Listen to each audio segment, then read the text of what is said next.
இந்த பகுதியிலே எப்பொழுதுமே தண்ணீர் என்பது பிரச்சனையாக இருக்கக்கூடிய ஒன்று.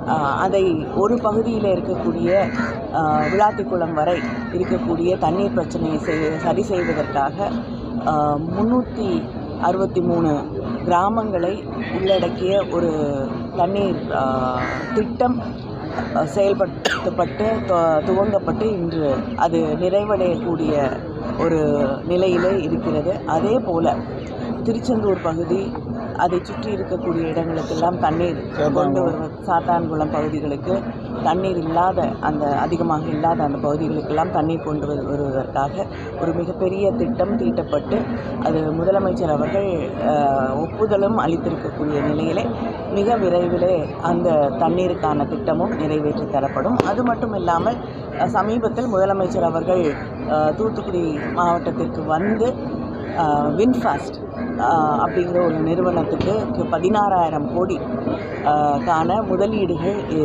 செய்யப்பட்டு இன்று அந்த வேலை நடந்து கொண்டிருக்கிறது.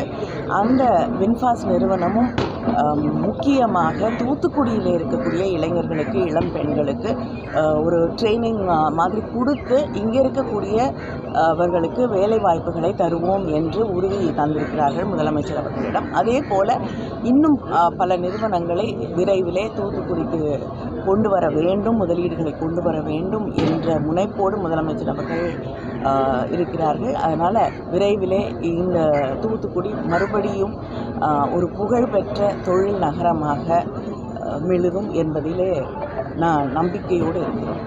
முன்னாள் முதல்வர் எடப்பாடி பழனிசாமி வந்து கடந்த முறை கொடுத்தவங்க தேர்தல் வாக்குறுதிகளையே நிறைவேற்றலை, குறிப்பாக நீட் தேர்வெல்லாம் ரத்து பண்ணுவோம்னு சொல்லியிருந்தாங்க, அதெல்லாம் பண்ணலைங்கிற மாதிரி ஒரு குற்றச்சாட்டு. நீட் தேர்வுக்கு ஆட்சி மாற்றம் வரும் என்ற ஒரு எதிர்பார்ப்பு இருந்தது. ஆனால் இன்று கூட கோர்ட்டில் திராவிட முன்னேற்ற கழகம் நீட் தேர்வை எதிர்த்து வழக்காடி கொண்டு தான் இருக்கக்கூடிய சூழலை நாம் அறிவோம். நிச்சயமாக ஆட்சி மாற்றம் ஒன்றியத்தில் உருவாகும் பொழுது தமிழ்நாட்டிலிருந்து நீட் விலக்கப்படும் என்பதை நான் உறுதியாக தெரிவிக்கிறேன். ஆனால் ஒன்று எங்களை யார் வேணாலும் கேள்வி கேட்கலாம்.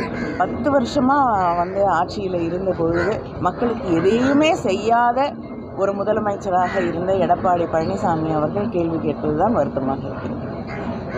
மக்களுக்கு எதிரான பாஜக கொண்டு வந்த அத்தனை மசோதாக்களுக்கும் அதை ஏற்றுக்கொண்டு அதற்காக அது வெற்றி பெறுவதற்கான வாக்களித்த இயக்கம்தான் அதிமுக.